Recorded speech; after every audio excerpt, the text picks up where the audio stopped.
मेरे प्यारे बच्चों, आज मैं आपको सूरदास के पद पढ़ाने वाली हूँ। सूरदास जी 14वीं शताब्दी के कवि रहे हैं। आप भक्ति धारा के बड़े ही प्रसिद्ध कवि रहे हैं। आपने अपने पदों के द्वारा श्री कृष्ण जी के अनेकानेक रूपों का बहुत ही सुंदर वर्णन किया है। यहाँ आपकी पाठ्य पुस्तक में श्री कृष्ण के बाल रूप का सुंदर चित्रण किया गया है कि किस तरह से श्री कृष्ण के बाल रूप का जब वे अपनी माता से मक्खन और रोटी मांगते हैं खाने के लिए, वह किस तरह से गोपियां उनकी शिकायत करने के लिए आती रहती हैं माता यशोदा के पास, इन रूपों का सुंदर चित्रण किया है।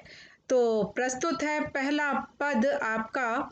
मैया कब ही बढ़ेगी चोटी, कितनी बार मोही दूध पियत भई, यह अजहू है छोटी।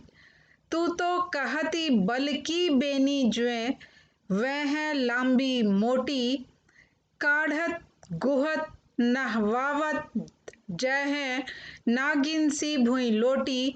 कांचो दूध पियावत, पची पची देत न माखन रोटी। सूर चिर जीवो दोऊ भया, हलि हलधर की जोटी।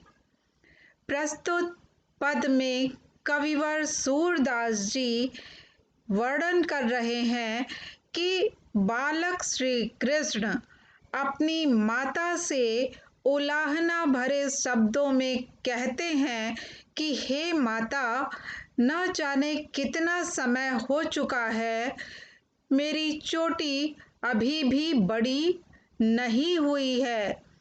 बलदाऊ भैया की चोटी जिस तरह से बड़ी है, मोटी होती है, वैसी चोटी मेरी अभी भी नहीं हो रही है। न जाने कितनी बार मुझे तुम दूध पिला चुकी हो, यह कहते हुए कि यह दूध पीने से जल्दी ही लंबी हो जाएगी और मोटी हो जाएगी, पर मेरी चोटी आज भी छोटी की छोटी ही है। तू जो कहती, हे माँ, तुम तो कहती हो कि बलराम भैया की चोटी की तरह ही तुम्हारी चोटी भी लंबी और मोटी यथाशीघ्र हो जाएगी, तुम दूध पीते रहो।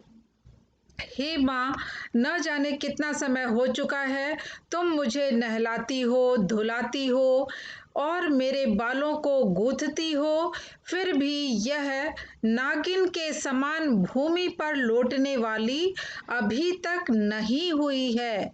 हे माँ, तुम मुझे कच्चा दूध, यह पौष्टिक है, यह कह कह कर दूध पिलाती रहती हो, मेरे बार बार मांगने पर भी तुम मुझे मक्खन और रोटी खाने को नहीं देती हो। सूरदास जी कहते हैं कि श्री कृष्ण के इस वाक चातुर्य पर वे न्यौछावर हो जाना चाहते हैं। उनका कहना है कि हरि और हलधर की यह जोड़ी सदैव सलामत रहे, चिरंजीवी होए, वे उनके इस रूप पर न्यौछावर हो जाना चाहते हैं। आगे प्रस्तुत है सूरदास जी का दूसरा दोहा। तेरे लाल मेरो माखन खायो, दोपहर दिवस जानी घर सुनो, ढूंढी ढंढोरी आप ही आयो, खोली किवारी बैठी मंदिर में, दूध दही सब सखनी खवायो, ऊखल चढ़ी सींके को लीन्हो, अन भावत भुई में ढरकायो। दिन प्रति हानि होती गोरस की, यह ढोटा कौने ढंग लायो, सूर श्याम को हटकी न राखे, तही पूत अनोखो जायो।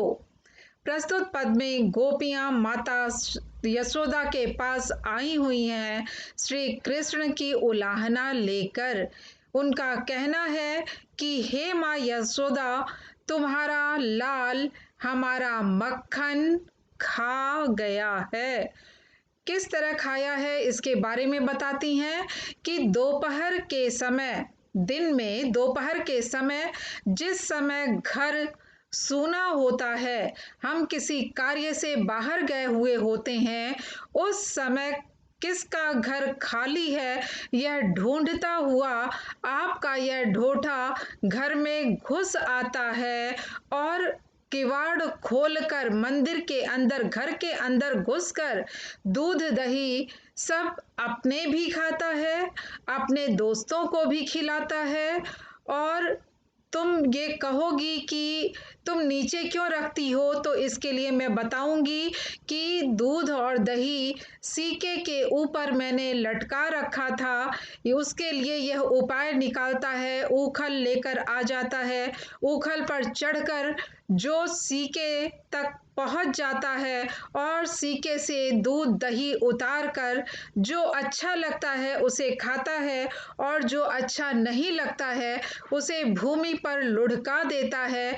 इस तरह अपनी पहचान छोड़ जाता है। उसके इस कार्य से हम यह भली प्रकार जान लेते हैं कि यह कार्य श्री कृष्ण का ही है। और इस तरह हे माँ यशोदा दिन प्रतिदिन हमारे यहाँ गो रस की, दूध और दही की हानि होती रहती है। यह ढोठा, यह पुत्र तुमने न जाने किस ढंग का जाया है, जन्म दिया है। हे माँ यशोदा तुम्हारे इस पुत्र से तो हम सभी तंग आ गए हैं, क्योंकि यह हमें परेशान करता रहता है, हमारे घर के सामान का नुकसान करता रहता है। सूरदास जी कहते हैं कि गोपियों के द्वारा इस तरह के उलाहना के भाव को सुनकर वे अत्यधिक प्रसन्न होते हैं। क्योंकि कृष्ण की इस लीला से वे परिचित हैं, वे जानते हैं कि श्री कृष्ण यह लीला रच रहे हैं।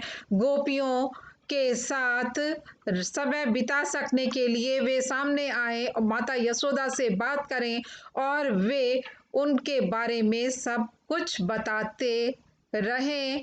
श्री कृष्ण माता यशोदा और गोपियों के इस रूप में भी आनंद लेते हैं। इसलिए सूरदास जी कहना है कि हे माँ यशोदा तुमने यह जो अनोखे ढंग का पुत्र जन्म दिया है, इस पर हम न्योछावर हो जाना चाहते हैं।